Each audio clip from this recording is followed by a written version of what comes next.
What's up, world? It's your boy AP with AP's NBA Sports Picks, and I'm gonna give y'all an in-depth analysis of the Game 1 of the Western Conference Finals. The Minnesota Timberwolves go out to OKC to take on the Thunder. Now, y'all just bear with me. I'm gonna take my time and go through all this. Now, go back and look at the point spread. I think it's -7.5. Yeah. So they got OKC favorite -7.5, and the point total, the over and under is 215.5. For the injury report, like everybody's good to go. No major injuries. I got a few notes here I've just been looking at. Now, I think the key to this game right here is going to be if the Minnesota Timberwolves cannot turn the ball over. And looking at the Coach Mark from OKC, I read some articles on him, and he believes that they can get Anthony Edwards to turn the ball over. So with that type of strategy and thinking, in my mind, I'm thinking that, hey, Anthony Edwards, he's probably gonna get double teamed. There's gonna be a lot of people keying in on him. So if you're thinking about taking Anthony Edwards player props, I would look into it, maybe taking an alt line a little bit under. Let's just go and look at his player prop. I got a lot of notes on this. I got some notes that I wrote for Anthony Edwards. Give me a second. So yeah, Anthony Edwards. His player prop, it was at 26.5, but it dropped to 25.5 now. So head-to-head versus OKC in 4 games in the regular season, he averaged 22.3 points. His field goal percentage was 36.4%, and his three-point percentage was 31%. Now, in the last 5 playoff games, he's been averaging 26 points per game. His field goal percentage has been 47.5%. His three-point percentage has been 44.2%. And his usage is very high. Anthony Edwards' usage is 29.2%. It's the highest usage on Minnesota. And when I was reading articles on Coach Finch, the Minnesota Timberwolves coach, he was saying that they rely on Anthony Edwards for a leader.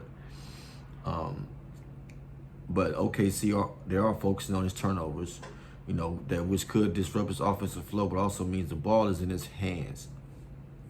So it really depends on what Anthony Edwards can do in the Oklahoma City's defense. And I'm gonna be honest, he's one of my favorite players, if not my favorite player in this era and generation of players. Guys like him, Jalen Brunson, Shea Alexander, they're the reason why I tune in to the NBA. You know what I'm saying?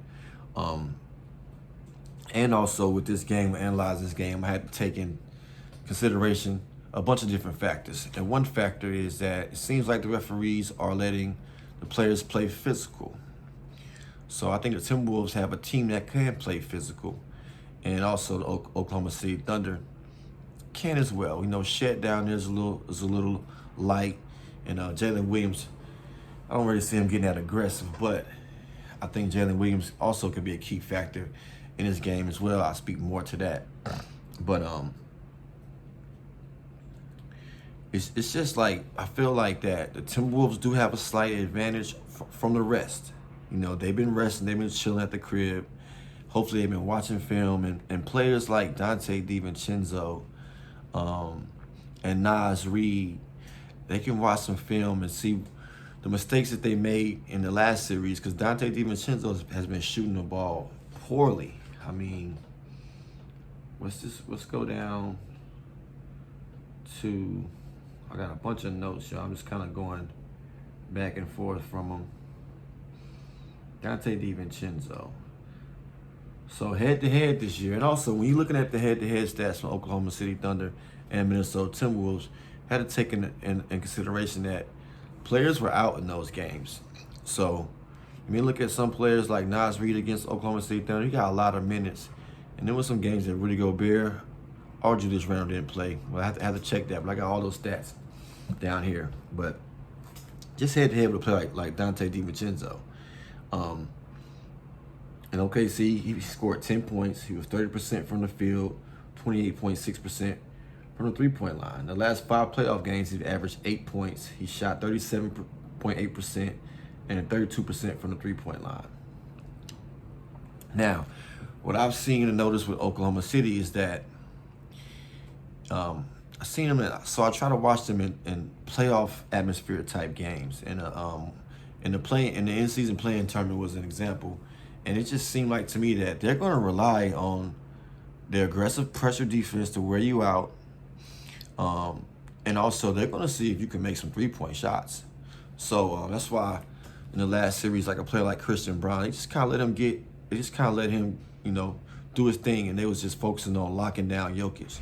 So it seems like OKC can zone in on a player and focus on locking them up. And I think that's what they're going to do to Anthony Edwards. Now, can a supporting cast bring them to a win? In my opinion, I think they can, but I think they're going to need a game to adjust and to figure it out. If they haven't used their time off to have a game plan in and say, look, we're going to need you guys to knock down some shots. Now, you look at a player like Jaden McDaniels, and then I go back to the OKC Denver Nuggets series, and I look at the player like Christian Braun. These two guys probably going to be in similar spots and in similar defensive situations. So a player, in my opinion, like Jaden McDaniels, he should have a big game. Let's see how he's shooting from 3-point.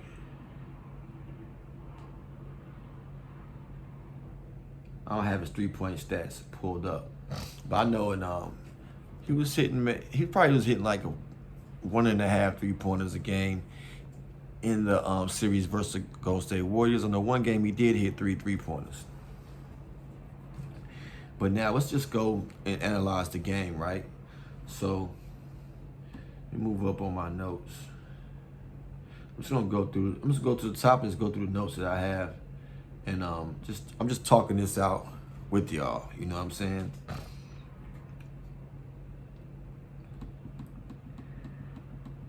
So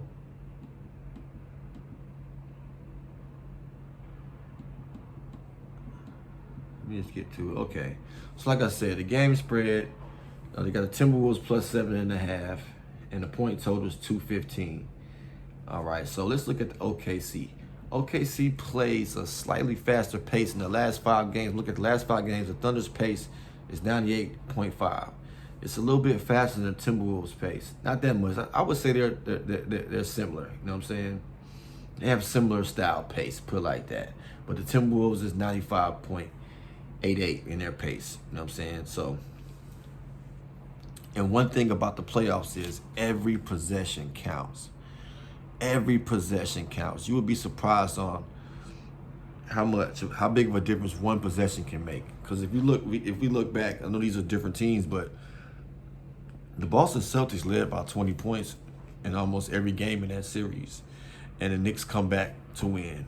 Look at the Pacers, how they come back, and that one game where Halliburton had the crazy game winner and everything. Even against when he did that against the Bucks, and then they come back against the Cavaliers also. So it's and then what was that game 1 of the Denver Nuggets and OKC series when they did that stupid thing with the fouling. That's why I hate that strategy with the hack a Shaq type of theory, and how the coach from OKC, if they're I want to say if they're up 3 points, they're gonna foul regardless. That's a crazy strategy for me. You got the best defense in the NBA.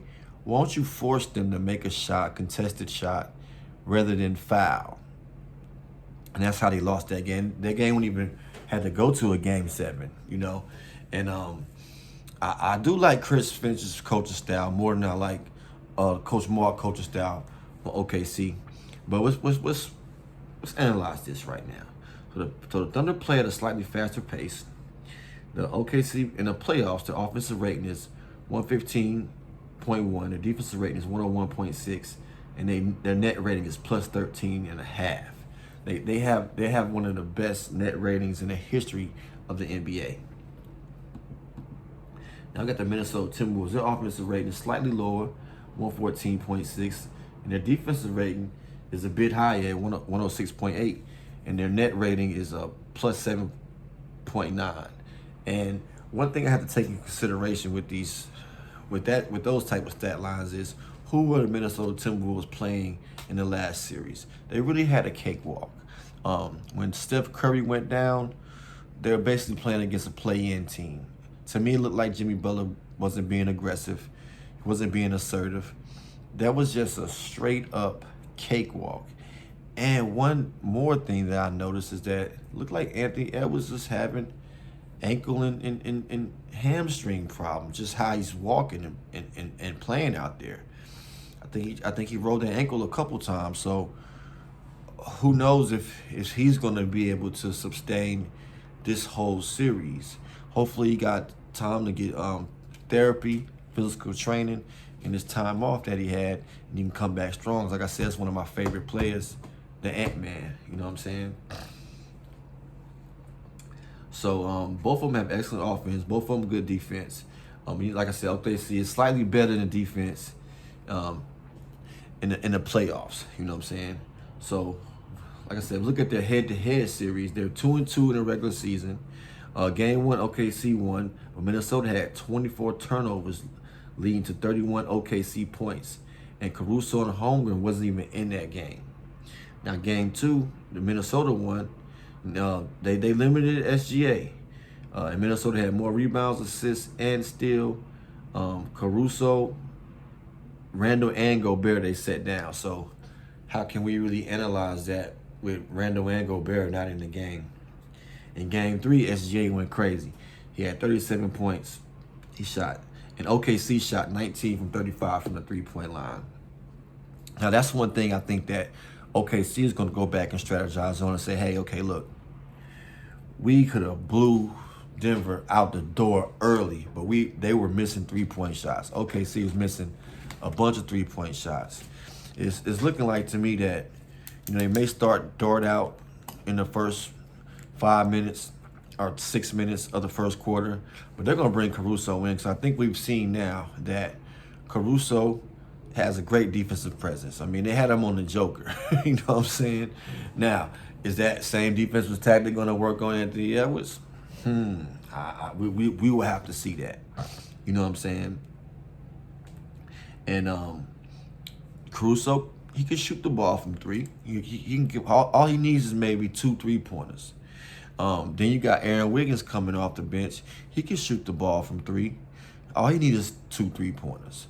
Can Chet Holmgren knock down that corner shot? I don't know how much of his legs is going to be up under him, but in that Denver Nuggets series, the first couple games, he took a beating. And when they made that adjustment and having Caruso fronting him and Chet Holmgren's kind of coming over helping, shot blocking, I think he got to preserve his body a little bit more in that Game 7. But, how big is the rest factor going to play into this game? I'm not really sure. Are the Timberwolves going to come out sharp, or are they going to come out rusty?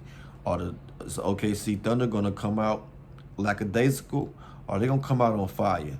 But one thing the Oklahoma City Thunder does have is they have the home court advantage. And that home crowd, when they get behind you, it may give you that adrenaline rush to push through any tiredness. You know what I'm saying?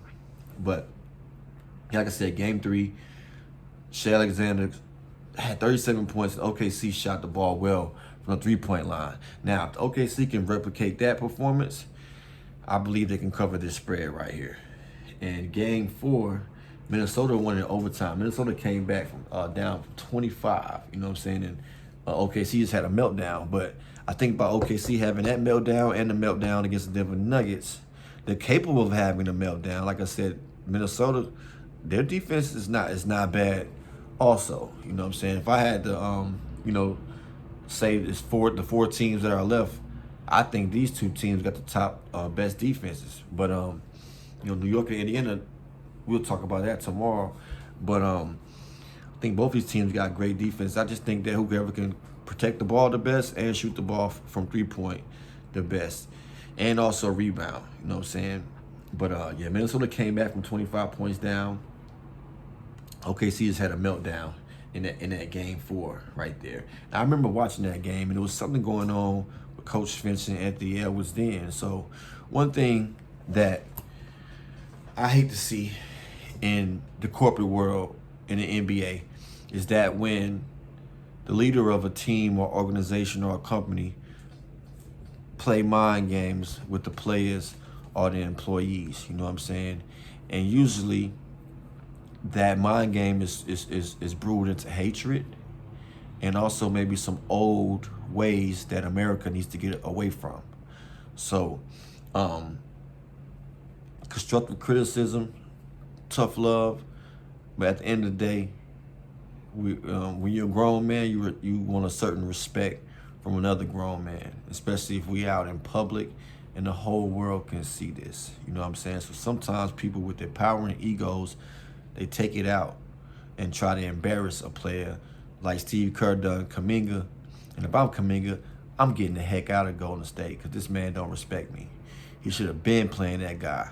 If he had him in the lineup, maybe Curry could have preserved himself some more and finished that series out, and maybe we'll be looking at Golden State versus OKC. But that would have been ugly. But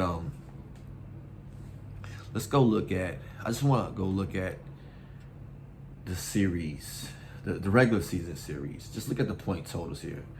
Got Thunder won at first on 113 to 105. They went under. They got over the 215. Timberwolves won 116 to 101 in Minnesota. They got over that again. And that game 3, like I said, Thunder 130, Timberwolves 123. That's when they had the great shooting performance. And in that game that came back for overtime, Timberwolves won 131 to 128. So when the Thunder won at home, they won by that 8 points. And they only won by the 7 in game 3 in Minnesota. Man, it's tough. It's tough to make this projection right here. And like I said, the regular season, you got to take that for a grain of salt because that's the regular season. A lot of these players wasn't in the lineup, wasn't in the rotation. One thing I am confident about is the point total. I think it will go over the 215. One thing I'm not too confident about is the point spread, the minus the 7.5. Now, one thing that makes me say, hey man, OKC can cover this spread. If you look at game 2 with the Lakers versus Timberwolves, the Timberwolves lost 94 to 85 versus the Lakers with no rim protection. OKC got a way more crazy defense than that. And OKC run at a slightly faster pace. So if the Timberwolves can't catch up with the pace, I like the OKC minus 7.5. If the Timberwolves can't stop turning the ball over, I like the OKC minus the 7.5 as well. And only 2 losses that the Golden State Warriors have faced in this playoffs, not Golden State Warriors, the Minnesota Timberwolves, Only 2 losses the Minnesota Timberwolves has faced in this playoffs. They lost game 1 to Golden State, 99 to 88. So I guess it may be a correlation if the Thunder cover the spread, the point total of the game may go under. But I think it's too much scoring power on both sides of the basketball and just great defense on both sides of basketball. But I think that 215, I think they'll get over that. And I'll just go ahead and say it. This is a slight lean. Like I said, I'm kind of biased because I like Anthony Edwards and I like Shea also. But by me just looking at it, man, this is a tough one. But I think the OKC Thunder, I'll take them minus the 7.5 points right here. I'll look at some lines tomorrow and see if I can find some alt lines and maybe put a couple parlay pieces together and get some even money. And I can just take OKC on the money line and, I don't know, maybe, like I said, if they're going to win, they're going to have to get some scoring from Shea Alexander. They're going to have to get some scoring from off the bench. So maybe a guy like Aaron Wiggins to get his 6 points, 6.5, whatever his player prop is, and the OKC Thunder to win the game right there. But let's dive deeper into it. Yeah, so I like the over on the point total. and a slight lean with OKC minus the 7.5.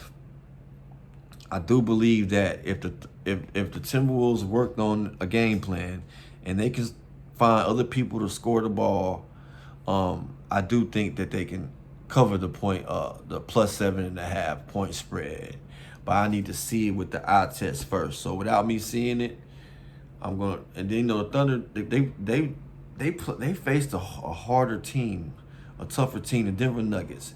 Denver Nuggets didn't have a bench, but they had Jokic under there, man. They had Aaron Gordon playing well. They just, Aaron Gordon got hurt, and that game 7 was it's a blowout. You know what I'm saying? Should have went to the game 7? I don't think it did. I think they got lucky with that game when Aaron Gordon won that game, hit that game winner. But I would say that the Denver Nuggets at that point in the season was a better team than the Golden State Warriors without Steph Curry. So Oklahoma City had faced a battle already. We see the Timberwolves. They go through they gentlemen sweep every series. I think it'll be a little bit different. But going through some more of my notes now, I want to go through some player props. Like I said, we was going. I already kind of spoke on the Anthony Edwards points prop, but he has high usage. But I believe the OKC Thunder are going to be gunning for him. I would stay away from it. I would just watch and see what goes on. Or hey, if you want to bet live, and if you see Anthony Edwards catching some fire, you might want to take his points prop over. But my lean is him going under because I've seen what OKC can do if their focus is on stopping the player. And it's so hard to stop the Joker, but they did a good job containing him, in my opinion. Now, Anthony Edwards been playing very, very well in the playoffs. His trajectory is going upward. I think he has a point to prove. They say he's collecting Infinity Stones. He done knocked off Curry, he done knocked off LeBron, he done knocked off Jokic last year, knocked off Luka, and now he got Shea on his list. You know what I'm saying? So I don't think he's going back down. You know what I'm saying? But with OKC's playoff defensive rating is elite, and he struggled with them head to head in the regular season. My slight lean is to him to go under his points prop. Now, Shea Alexander, head to head, he's averaged 35 points per game. He's shot the ball 51% and 55% from the three-point line. In the last 5 playoff games, he averaged 28 points a game. He's been shooting 50% from the field and 31.8% from the three-point line. He got the highest usage on OKC. His player prop line is at 30.5. OKC, so he had 35 points in Game 7. He had a 40-point game and 37-point game this season versus Minnesota. But there was also one game when he was limited to 24 points on 21 shots. So Minnesota can zone in and lock in on you too. You know what I'm saying? And with him coming off that, like his production is slightly down in the playoffs, but his high usage rate with the home court advantage and what he's done to them in the past, I would take Shea Alexander. That half a point may kill you. I'll just take him for 30 points for player props. You know what I'm saying? But SEA, man, he torched the Timberwolves this season. You know what I'm saying? Like, I think he continues to do it. I think he continues to scorch him. Now, Julius Randle, sample size head-to-head, only had one game. He scored 11 points that game. You know what I'm saying? But his last 5 playoff games, they've been running the offense through Julius Randle. He's averaging 25 points per game. He's been shooting the ball 53.3% from the field, 29% from the three-point line. He got a high usage rate, 28% usage rate. This is a quote that Fitz said Fitz emphasized needing everything from Julius: his hustle plays, his ability to stand up those really physical offensive guys. And also, Julius Randle had a triple-double in that last series, 29-point game to eliminate the Warriors. So 20 points, I like Julius Randle to go over that 20 points. You got to look who's going to be down there guarding him. You know what I'm saying? I don't think Isaiah Hartenstein can guard him, and I don't think Chet Holmgren can guard him. You know, they might throw a little Jalen Williams, or they might throw a couple people in there, but I think Julius Randle can get his in this series, so I like him over the 19.5 points. Like I said, recent playoff form and his usage, very strong, and it points to the over to me. Now we're going to go to Jalen Williams. I'll be honest with y'all. This is one player that I can't really analyze very well. So take this as a grain of salt. You know what I'm saying? But I think they got his lines at the right spot. The only thing that I see about Jalen Williams is if he can get into the open court and transition, he can score the basketball well. When he's going downhill, when I see him, I think he's one of the best finishers in the transition. And if he can get out there and get some steals, and that boosts his confidence, and the crowd gets behind him, then he get the pumping. But I think if they cut his water off short, get very, very physical with him, if he misses a couple shots, he's gonna shy away. You know what I'm saying? So if I had to make a pick, his points prop is at 19. Let's see, head-to-head, he averaged 19.8. Well, his points prop is at 20. I'm sorry, 19.5. Head-to-head, he averaged 19.8 points per game. In the last 5 playoff games, he averaged 18 points per game. His usage is at 23.3%. He's a solid secondary option. You know, he's been getting into double figures in the playoffs, you know. But his head-to-head line, but recent playoff scoring is a bit down, and especially his efficiency. I think if SGA commands a lot of defensive attention, Williams could benefit. However, the recent dips in the market, I would take him for an under. You know, if I had to just make it straight out for the under. Now, if I see the game start getting chippy and OKC's getting away, that's when Jalen Williams thrives. Whenever the other team's under chaos and he can get steals and transition buckets, and he can click like that. But if the game is close with that point spread saying how it is, the point spread is telling me that they think OKC gonna get out there and get in front of them. You know what I'm saying? That's what the experts are thinking. In that situation, I still slightly lean for his under, but I wouldn't mess with that. Like I said, take it as a grain of salt. I can never get it. I have to watch him playing live to get his points total. I just can't. It's hard for me to call it when the ball is just before the ball is rolled out. Now we got Chet Holmgren. His point total is at 14.5 points. Head-to-head, he averaged 15 points a game right on the line. Last 5 playoff games, he averaged 14.4 points. His usage in the last 5 is 20.3%. Let's see. In head-to-head, his efficiency has been excellent. 3-point shooting has been off in the recent playoff games, but you know he still hits the point line. If he's knocking down his 3 points, I think he can go over this point spread. He can go over his points at 14.5, but I would stay away from that one also. I think that with his height, that he could not dominate, but he can get his against the Thunder. But against the Timberwolves.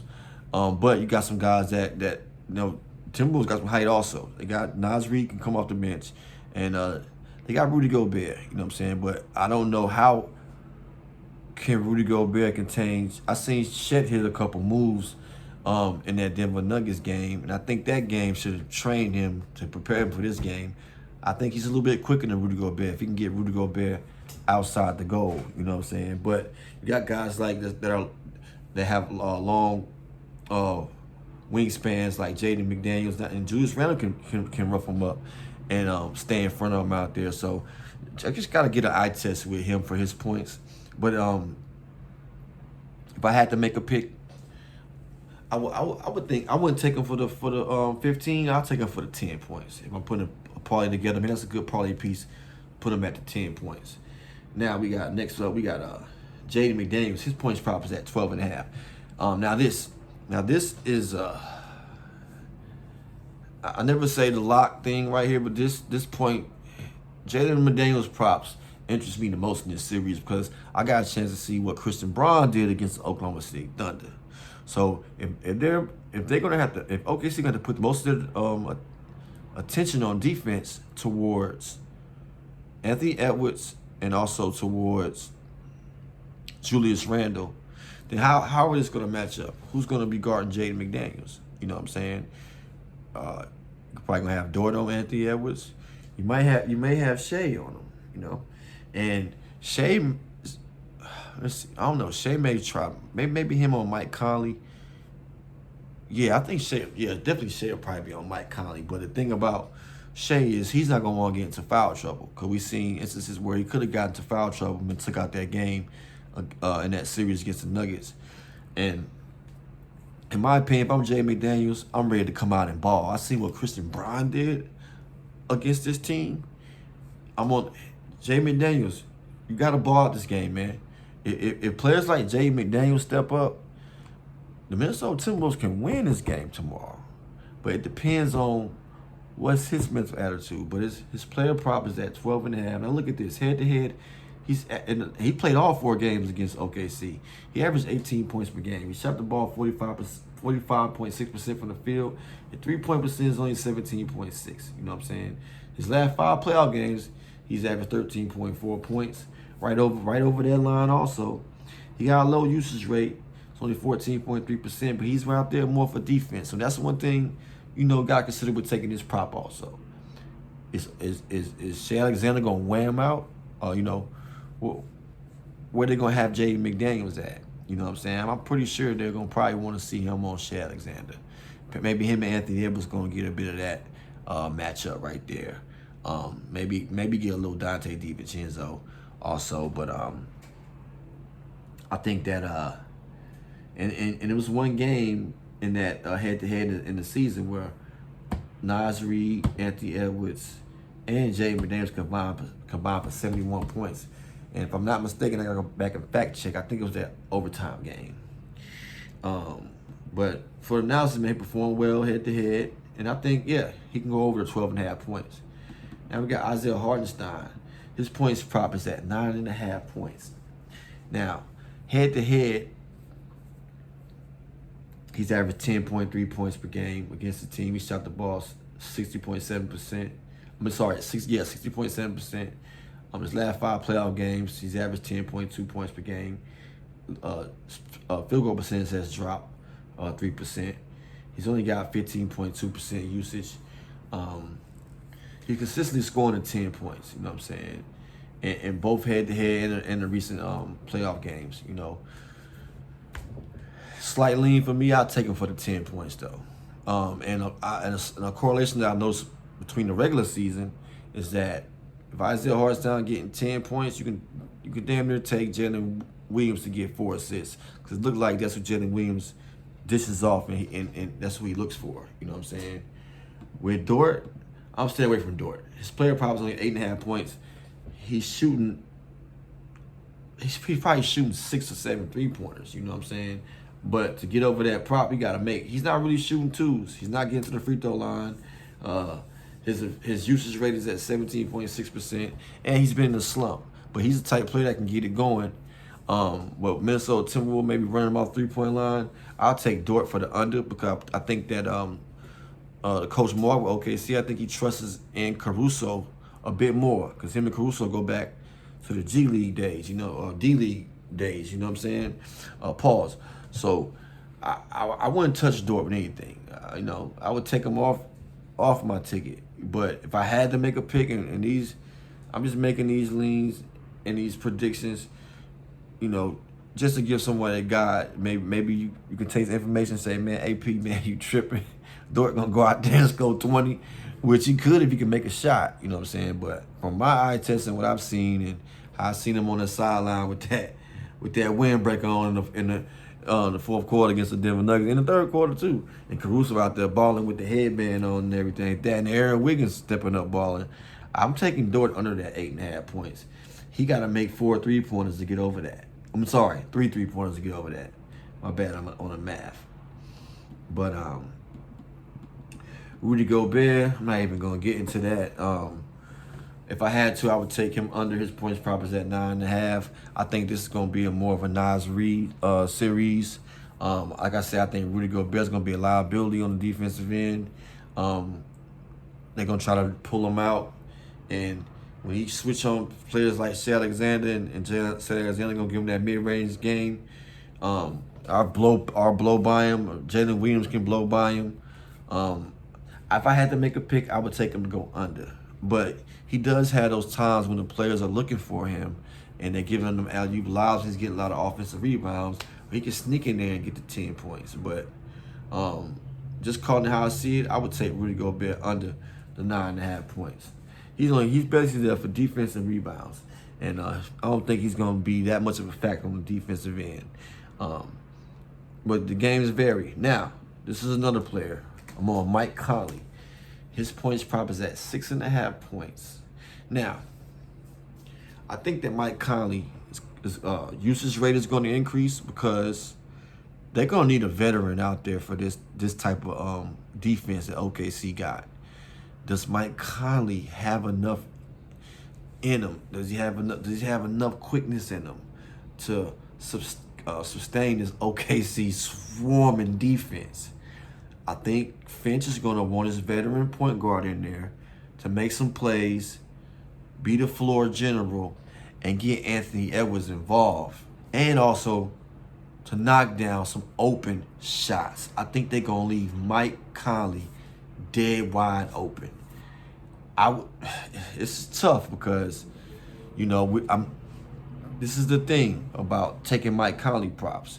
If DiVincenzo come off the bench and he plays well, Mike Conley might not get that much run and that much burn if DiVincenzo get it going. Or if Alexander Walker get it going. And y'all know that Nickeil Alexander and Shai Alexander, they're cousins. So that's a whole storyline right there that might make him go even harder.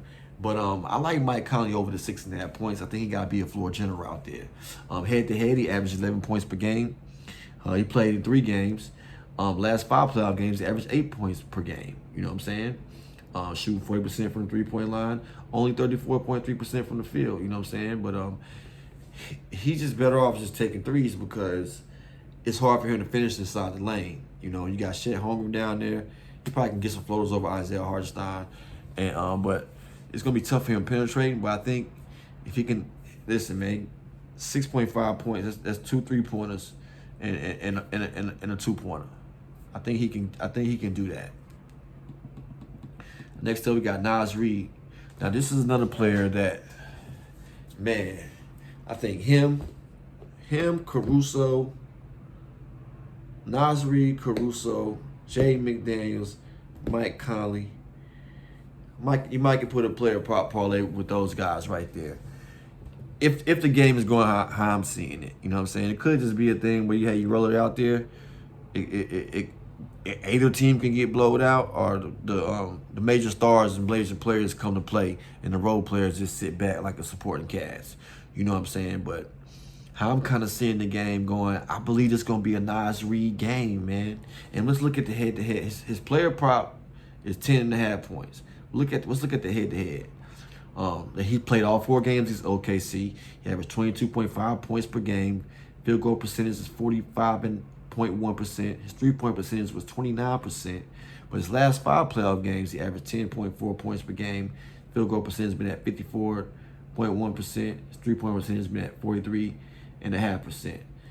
He has a low usage rate at 16.7%. You know what I'm saying? But a quote from Finch, he's mentioned getting Reed activated. That's letting me know he wants to activate Nas Reed. And I believe Nas Reed can go over that 10.5 points. Reed has been a huge scorer against OKC in the head-to-head matchups. So I think they're going to... The playoffs are situational. You got to make some adjustments and just like a Rubik's Cube, you know what I'm saying? And this game is a perfect fit for Nas Reed. They're going to need his three-point shooting. They're going to need his length on defense. They're going to need his quickness on defense. Let's move to the next prop. Dante DiVincenzo, he's another one of those players that I can't never really call, man. His line's at 10 points. just the way he's been shooting the ball lately, I wouldn't take him over. I wouldn't take him under. Head to head, he's been averaging 10 points against this team. Only thing about Dante DiVincenzo, he's shooting 28 in head to head in the season. He's shooting 28% from the 3-point line. In the last 5 games of the playoffs, he's shooting 32% from the 3-point line. Come on, man, you gotta knock down some shots, man. I know you want to play against the New York Knicks, your Villanova teammates in the NBA championship. Dante DiVincenzo, you can make a difference in this game, man. Knock down some shots, man. I'm staying away from him. He been shooting the ball poorly, in my opinion. But I do like Dante DiVincenzo. I'm rooting for him, but I can't rock with him right now. That's why I see him shooting the ball better.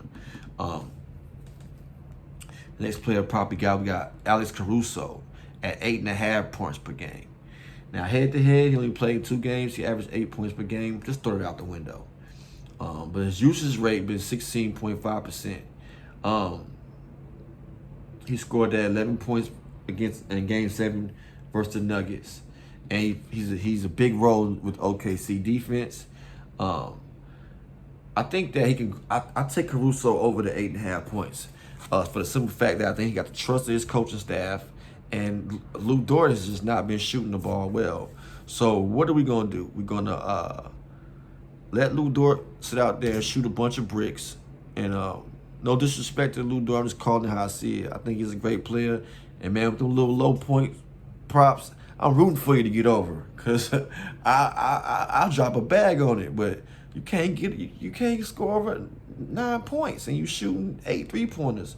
So if I'm the coach from the OKC, I'm like, yeah, we're gonna start Lou Dort off. Let's see what he can do. If you get out there to bricking, I'm gonna give him 3 threes. If you go 0 for 3, you shoot Caruso up in there. We know Caruso a veteran.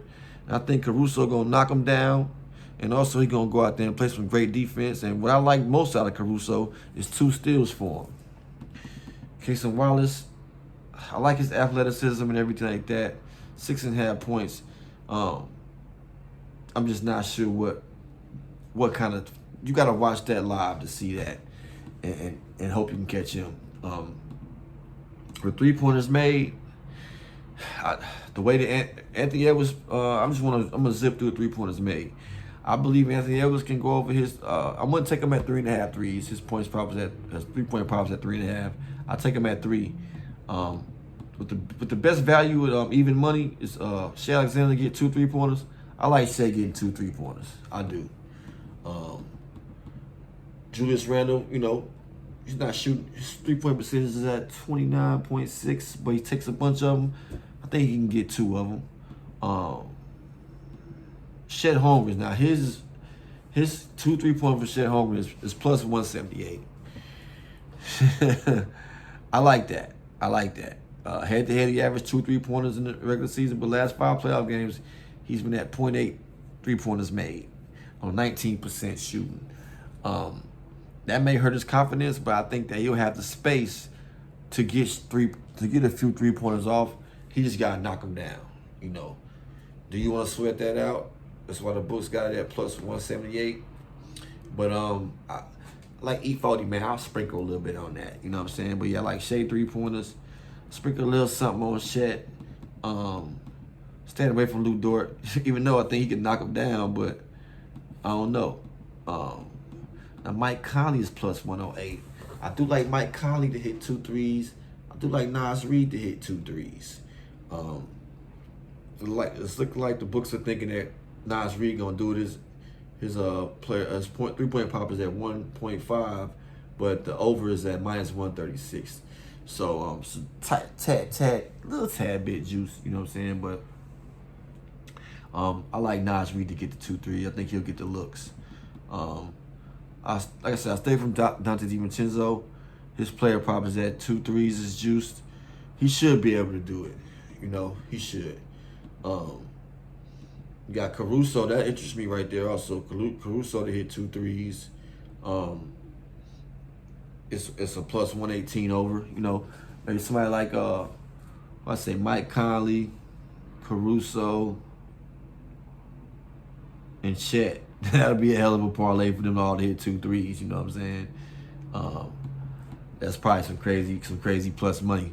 I'm just kind of intrigued on how much would that be. I'm just gonna see the odds for that. Threes, 2 threes made. Let's see. Who did I say, y'all? I said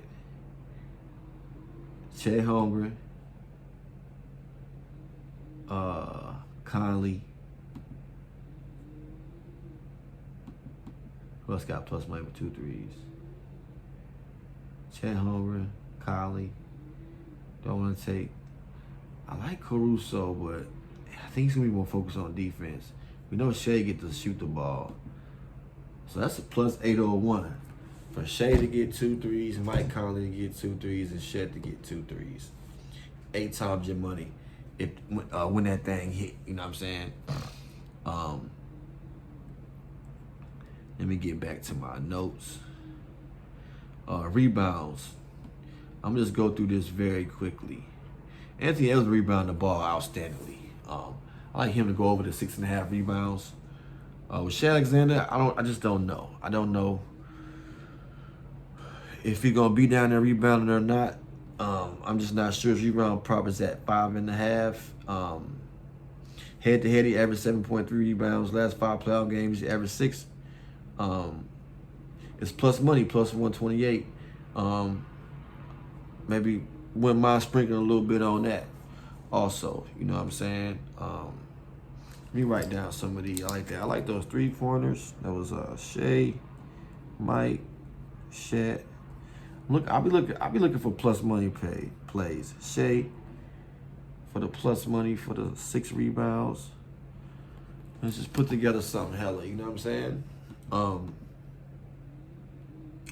We got Julius Randle for 6.5 rebounds.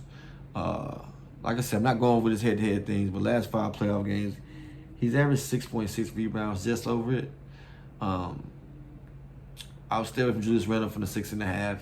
If I had to put a good parlay piece together, I'll put him at 6 rebounds right there. But like going back to that article from Chris Finch that I wrote, he said they want him out there for the hustle plays and chasing down the rebounds. You know what I'm saying? Over 6.5 is minus 152. It's really juiced. I would just stay away from it. It's too juiced. You know, if you like him to get 8 rebounds, maybe some value in there. But it's for me that minus 152 is just way too juiced. Now we got Jalen Williams. His rebound prop is at 4.5. It's minus 138 from the over. For the under, it's plus 104. Head to head, he's averaged 4.8 rebounds. The last 5 playoff games, he's averaged 5 rebounds. He's above this average, man. I like him. I like him over. I like him over the 4.5 rebounds. I do. I like Jalen Williams over the 4.5 rebounds. That's something I probably wouldn't piece together with the parlay, but I do like him over the 4.5 rebounds. Chet Holmgren. Head to head, he only played 2 games with Minnesota. He averaged his rebounds prop is at 8.5. He averaged 8 rebounds. The last 5 playoff games, he's averaged 11.8 rebounds per game. With his recent playoff rebounding, I would take him over the 8.5 rebounds. I would take him over. I think this is going to be a Chet Holmgren type of style game. They're going to need him out there with his length and his ability to space the floor and his ability to get around the type of defenders that guard him and finish above the rim. Again, Jaden McDaniels, I like his props in this game. I'm just saying if Christian Braun can do what he did, Jaden McDaniels' rebounds is at 5.5. Head-to-head, he averaged 8.8 rebounds, and he played in all 4 games. His last 5 playoff games, he averaged 5.8 rebounds. I think that he knows what he can do against this team. I think I'll put Jaden McDaniels on that rebound on this crazy parlay that I'm doing. Like I said, Shea, Conley, Chet threes, Shea rebounds, Jaden McDaniels rebounds. That's what I'm putting together right now. I'm kind of leaning a little bit towards Chet rebounds also to throw in that parlay with it, but I'm gonna do some more analyzing This video is getting kind of long, y'all. I apologize. We got Isaiah Hardenstein. I'm just going through my notes. Go through this a little bit faster. His rebounds prop is at 8.5. Head to head, he played all 4 games against Minnesota. He got 9 rebounds. I would take him. I would take him at 8. I would take him at 8 rebounds. Lou Dort. Honestly, what else? What else is he gonna have to rebound? His rebound prop is at 2.5. It's juiced minus 162. I would stay away from it because it's too juiced. But hey, man, if you want to make $100 and put 162 on there, what are you out there for? He gotta do something. He's not knocking down threes. He's out there to lock up, play defense, and get some rebounds, bro. Rudy Gobert, like I said, head to head, he got averaged 7 rebounds per game. He played only 1 game. Last 5 playoff games, he averaged 9.4 rebounds. On the Finch article on winning possessions, batter and rebounding in clutch time. Minnesota has a good defensive rebound percentage, but OKC they're stronger on the boards. Surprisingly low numbers for elite rebound in these specific contexts. He's capable of much more, but the data suggests that under 9.5 at plus 102 got some value to it. I'm gonna add Rudy Gobert. I just don't think this is his type of game. I'm take Rudy Gobert under 9.5 rebounds in that crazy touchdown parlay that I'm putting together with all plus money. Now we got Naz Reid up. His rebounds probably at 4.5 rebounds. Head to head, he's averaged 11, and he played in all 4 games. He averaged 11 rebounds per game against this team. Last 5 playoff games, he only averaged 3.4 rebounds. For my analysis, for him going head to head numbers, and this is plus money, plus 102.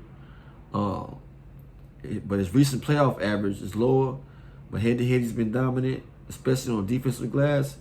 I'm adding Naz Reid to that over 4.5 rebounds.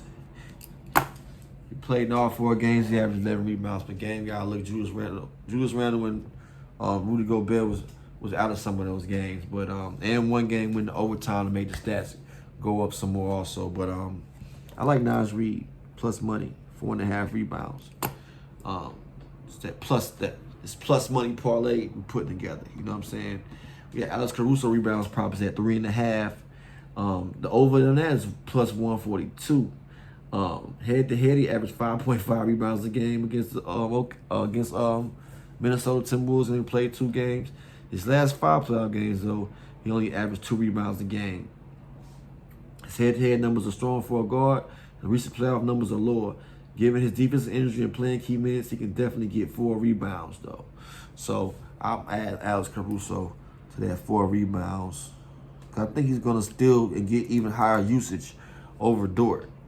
And I like him at the 3.5 plus the 142.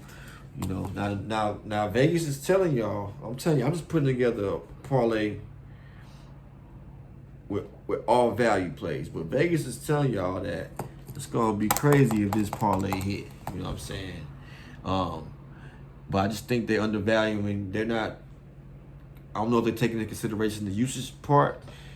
How I think Caruso going to get more usage, and also that hey, we already know and understand what these Naz Reid and Jaden McDaniels could do against this team. So it's a different ball game though. I know Julius Randle's gonna get a lot more usage because he's been playing well in the playoffs. But with some plus money, I'll sprinkle a little bit on it, man. Make me a crazy parlay up. You know what I'm saying? We got Dante DiVincenzo over under 2.5 rebounds. I'll stay away from that. It's minus 132, so it seems like it's likely for him to get it. But I'll kind of stay away from it. Casey Wallace to get over 2.5 rebounds. I'm just not sure about his performance, how many minutes he'll get and everything like that. But I think he should get over it, and it's minus 140 for him to get over it, over 2.5 rebounds. Now let's go to the assists. You know what I'm saying? We got Anthony Edwards, 5.5, over 5.5 assists. Over is plus 128. Head to head, he's averaged 6 assists. Last 5 playoff games, he averaged 5.6 assists. His usage, he got a high usage rate. He's like a primary ball handler. You know, he's the main creator, and I think the numbers support the over. I think they're gonna get the ball out of his hand, And if he's not getting the hockey assists, he got to get the real assists. They got to knock it down. They got to knock it down. I'm going to add Anthony Edwards for the 6 assists in this crazy parlay. Now, Shea Alexander, head-to-head, his assist prop is 6.5 assists. Head-to-head, he averaged 6.8 assists per game. The last 5 playoff games, he's averaged 6 assists. Head-to-head, is right there on the money, a little bit under. The recent playoffs, slightly under. He's capable, but Minnesota defense might try to force him into scoring more than passing. So I think I got a slight lean for Shea under the 6.5 assists. But I would not put that with the parlay. I would not trust that. And Minnesota Timberwolves defense and they start turning the ball over, he can get that assist line. But he did let me down in that game 7. I think he only had 3 rebounds, 3 assists. I'm gonna add that under Shea under the assist on the parlay. I just want to see, the parlay can't be but so much in the same game. So some of them ain't gonna be able to make it. You know what I'm saying? We got Julius Randle at 5.5 assists. Now head to head, he got the 6 assists. The last 5 playoff games, he averaged 7.4 assists. Finch noted that his playmaking. Finch noted he was talking about Julius Randle playmaking, and he had 12 assists, triple-double in a recent playoff game. With the plus money, you know what? I don't want to mess around with Shea going under. I'd rather take Julius Randle over the 5.5 assists. Because what I'm thinking is he gonna be the one swinging that thing back out there quick to Anthony Edwards. He gonna be looking for Ant-Man. He gonna want to get Ant-Man going because he know he need Anthony Edwards to score. With Jalen Williams, I believe he can go over that, but his assist prop is at 4.5 assists. The over is -154. Not enough value for me. I think he can get it though. I'm not gonna put him on there. Isaiah Hartenstein's 2.5 assists. Head to head, he averaged 3 assists. Last playoff games, he averaged 2. I would stay away from it. I wouldn't want to sweat that one out. He's not getting enough uses for me for him to get that. Matter of fact, that's why I'm taking Shea off of that because his usage is too high. Got Mike Conley over 3.5 assists. It's -108. Head to head, he averaged 3.3 assists per game. The last 5 playoff games, he averaged 5 assists, well over that. I do like Mike Conley to get 4 assists, man. He's a point guard. See Julius Randle coming in and how well he's been playing. He's throwing off the head-to-head stats. You know what I'm saying? So I just believe that Chris Finch got to go with the veteran point guard. Mike Conley should be able to get 4 assists, but that OKC defense be swarming, man. But I might add Mike Conley onto that with the 4 assists. Got 1, 2, 3, 4, 5, 6, 7, 8, 9, 10. That's 11 legs. I want to take it down about 8. Might take all those 3 points off, and we gonna just go with rebounds and assists. Rebounds and assists. We got Dante DiVincenzo, over under 2.5 assists. The over is -188. Head to head, he averaged 5 assists a game. Last 5 playoff games, he averaged 3.6 assists. I think it's safe to say he can go over because he's going to be giving Conley that rest. And in the last, if Dante DiVincenzo starts shooting the ball well, he going to get a lot more of those second half minutes, and he should be able to get those assists because once he start hitting the 3-point shots, they're going to be closing out on him. That's going to leave Anthony Edwards, Nas Reed down low, Jay McDaniels cutting, Julius Randle coming up, so he gonna have some options to throw the ball to. So I do like him to get 2.5 assists. Maybe it's some plus money him getting 4 points, but I want to see how this series plays out before I just jump the gun with that. Now we got Alex Caruso, 2.5 assists. I think he can go over that as well. He hits the line consistently. Head to head, he averaged 3 assists. Last 5 playoff games, he averaged 2.6 assists. But I believe that he's going to get a lot more playing time in this series right here. So yeah, I went through all the props for y'all, man. It's an hour-long video. If you like the Timberwolves, I can't talk you off of it. I think they, with the rest advantage, I think they got a good chance. But what I'm going for, I like OKC minus the 7.5 points. I like the point total to go over. I like Shea 6 rebounds, Jamie Daniels 6 rebounds. I like Rudy Gobert under the 9.5. Like Nas Reed over his 4.5 rebounds. Caruso over 3.5 rebounds. Like Anthony Edwards gets 6 assists. Julius Randle gets 6 assists.